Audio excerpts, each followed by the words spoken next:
Assalamualaikum warahmatullahi wabarakatuh. Perkenalkan, nama saya Muhammad Dwiananda Wicaksono dari kelas Piwar 1A dengan NIM 220204164. Di sini saya ingin menjelaskan tentang Tracer Study Politeknik APP Jakarta tahun 2022 untuk memenuhi tugas UAS mata kuliah Praktek Komunikasi Bisnis Internasional. Pada pembahasan kali ini kita memiliki 4 poin pembahasan. Yang pertama ada konsep, yang kedua ada metode, yang ketiga ada analisis, dan yang keempat ada kendala. Yang pertama ada konsep. Di dalam konsep kita memiliki 3 subbab. Yang pertama ada konsep dasar, yang kedua ada tujuan tracer study, dan yang ketiga ada manfaat tracer study.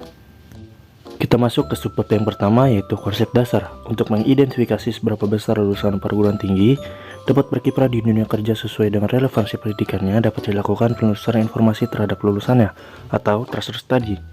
Tracer study adalah survei yang terstandarisasi terhadap lulusan institusi pendidikan tinggi yang dilakukan beberapa waktu setelah lulusan tersebut meninggalkan institusi pendidikan tingginya. Scumberg, tahun 2009.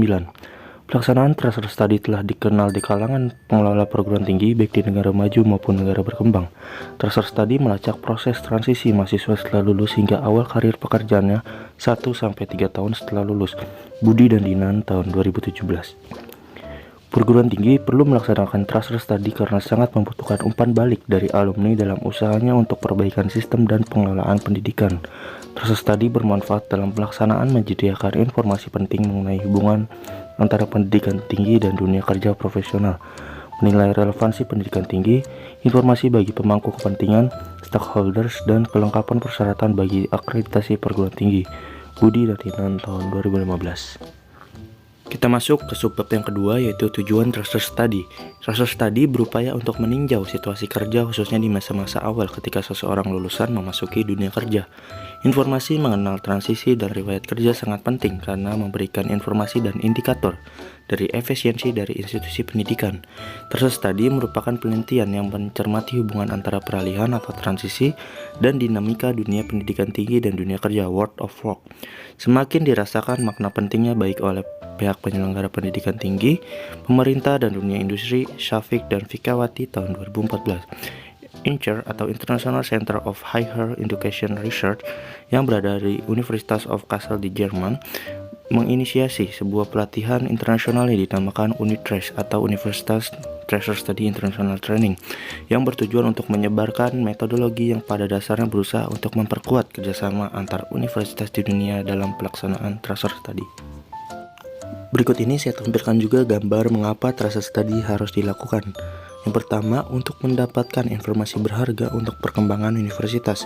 Yang kedua, untuk mengevaluasi relevansi pendidikan tinggi. Yang ketiga, untuk memberi informasi kepada mahasiswa, orang tua, dan administrator. Dan yang terakhir adalah untuk digunakan dalam proses akreditasi. Dan semua hal tersebut didapatkan melalui data lulusan.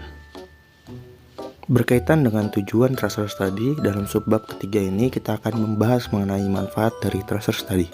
Tracer study tidak hanya bermanfaat untuk internal Politeknik APP Jakarta saja, tetapi juga menjadi jembatan antara perguruan tinggi dan stakeholders.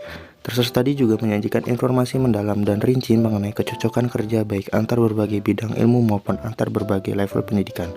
Dengan adanya data yang spesifik mengenai keadaan alumni, diharapkan perusahaan dapat menjalin kerjasama dengan perguruan tinggi dalam rangka penyiapan calon lulusan untuk dapat bekerja sesuai dengan harapan perusahaan dan membantu mengatasi permasalahan kesenjangan kesempatan kerja dan upaya perbaikannya. Selain itu, bagi universitas sendiri, hasil tracer study dapat menjadi bahan bagi program studi untuk melakukan revisi dan pembenahan kurikulum sesuai dengan keadaan terkini. Secara detail, manfaat yang diperoleh Politeknik APP Jakarta dengan adanya tracer study yang dilaksanakan secara profesional adalah: yang pertama, sebagai database alumni terkini. Yang kedua, menjadi pintu masuk bagi program studi untuk menjalin kerjasama dengan perusahaan terkait. Yang ketiga, menjadi pintu masuk bagi program studi untuk melakukan survei kepuasan stakeholders terhadap lulusannya. 4. Sebagai bahan masukan bagi universitas dan prodi dalam melakukan perbaikan kurikulum sebagai bahan untuk membangun jejaring alumni. Yang keenam, sebagai data dasar mencari employer, contact list. Dan yang terakhir, disesuaikan dengan kebutuhan penyusunan evaluasi diri dan SPMS. Kita masuk ke poin pembahasan yang kedua, yaitu metode. Dalam metode juga kita memiliki 3 subbab. Yang pertama ada susunan kepengurusan, yang kedua ada responden tracer study, dan yang terakhir ada teknis pelaksanaan tracer study. Berikut ini adalah susunan kepengurusan Transfer Study Politeknik Negeri APP Jakarta.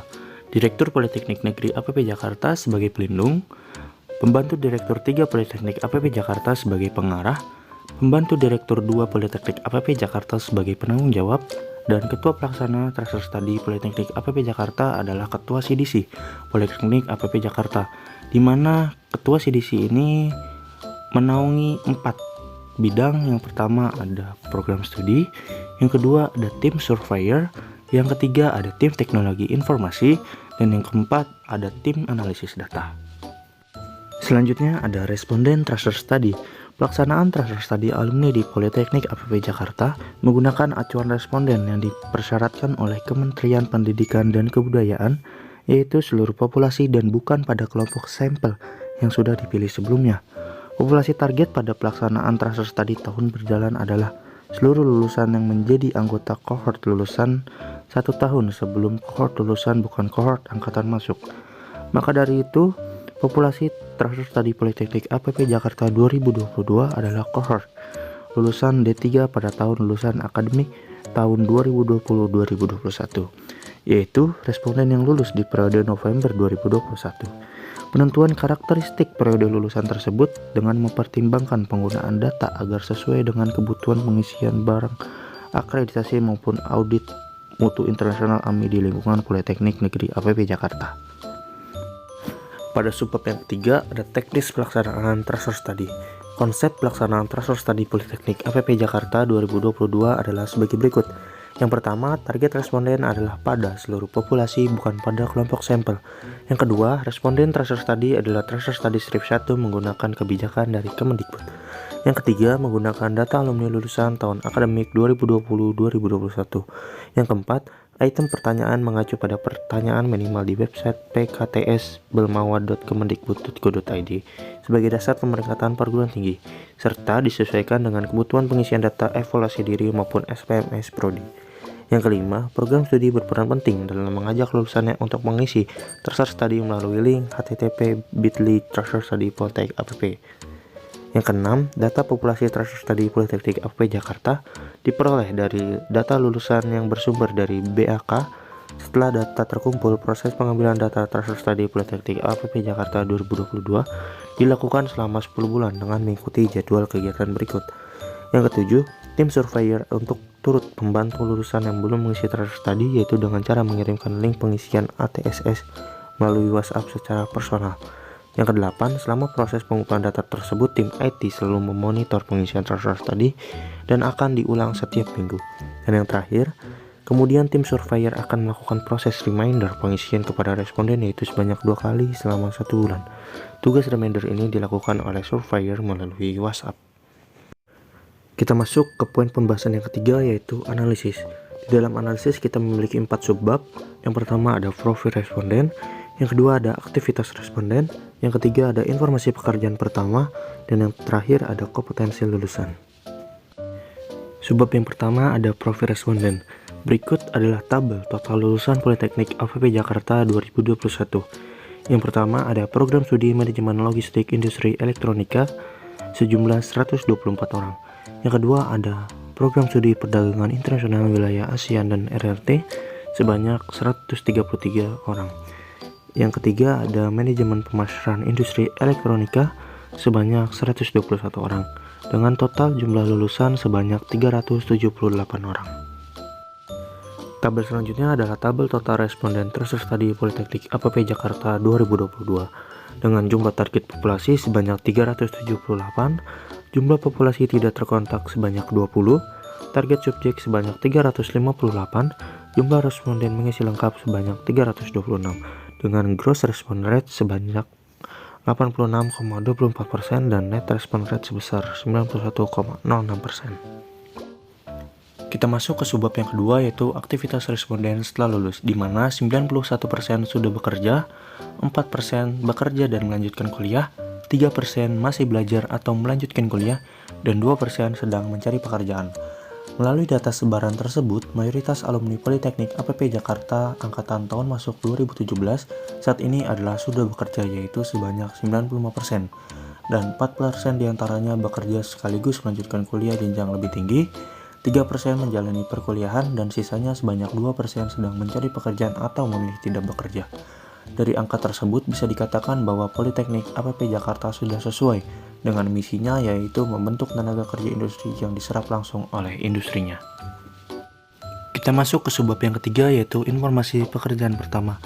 Dari presentasi waktu tunggu lulusan menunjukkan bahwa mayoritas alumni sebesar 90% mendapatkan pekerjaannya dalam waktu kurang dari 6 bulan sejak mereka lulus. Adapun waktu tunggu lulusan adalah waktu yang diperlukan oleh alumni untuk mendapatkan pekerjaan pertamanya setelah mereka lulus dari perkuliahan.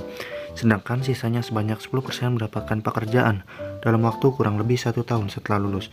Melihat tingginya presentasi lulusan yang langsung mendapatkan pekerjaan selepas mereka lulus kuliah, dapat diasumsikan bahwa lulusan dari Politeknik APP Jakarta sangat dibutuhkan oleh industri sebagai tenaga terampil dalam menjalankan bisnisnya. Data selanjutnya adalah data persentase asal industri pekerjaan lulusan. Alumni Politeknik APP Jakarta dapat berkarir di berbagai bidang industri dan perusahaan. Sebanyak 7% alumni Politeknik APP Jakarta telah bekerja di instansi pemerintah dan BUMN. Kemudian 11% berikutnya telah memiliki perusahaan sendiri atau berwira swasta. Lalu jumlah sebaran terbesar yaitu 81% telah bekerja di sektor perusahaan swasta. Data tersebut sejalan dengan data sebelumnya menunjukkan bahwa mayoritas alumni dapat diserap oleh industri. Selanjutnya ada data persentase gaji yang diterima lulusan. Besaran gaji dan pendapatan seringkali merupakan motivasi utama dalam mencari pekerjaan. Adapun sebaran gaji yang diterima oleh alumni Politeknik APP Jakarta sebagai responden didominasi dalam kisaran 3 juta rupiah hingga 5 juta rupiah sebanyak 58%. Kisaran dominan tersebut masih masuk dalam kategori standar upah kebanyakan daerah di Indonesia. Kemudian ada 28% responden yang nominal gajinya di bawah kisaran tersebut dan 14% responden di atas kisaran tersebut. Selanjutnya ada data presentasi kesesuaian program studi dengan pekerjaan lulusan. Dari data kesesuaian antara program studi dengan pekerjaan yang dijalani oleh para responden, hanya 5% responden yang saat ini bekerja namun sama sekali tidak sama atau tidak berhubungan dengan program studinya. Hal tersebut memberikan indikasi bahwa alumni dari Politeknik APP Jakarta memiliki peluang besar untuk mengisi bidang pekerjaan di industri yang link and match dengan pelajaran yang mereka terima selama perkuliahan. Tentu hal ini menjadi tantangan untuk senantiasa melakukan sinkronasi antara kebutuhan tenaga kerja industri dengan kurikulum dan materi perkuliahan yang diberikan oleh Politeknik APP Jakarta. Selanjutnya ada data presentasi kesesuaian tingkat pendidikan dengan pekerjaan lulusan. Pada data kesesuaian antara tingkat pendidikan dan pekerjaan yang saat ini sedang dijalani oleh responden menunjukkan mayoritas yaitu sebesar 68% berada dalam tingkatan yang sama. Artinya, ketika mereka bekerja, mereka ditempatkan dan diberikan tanggung jawab dalam level seharusnya, diploma 3 bekerja.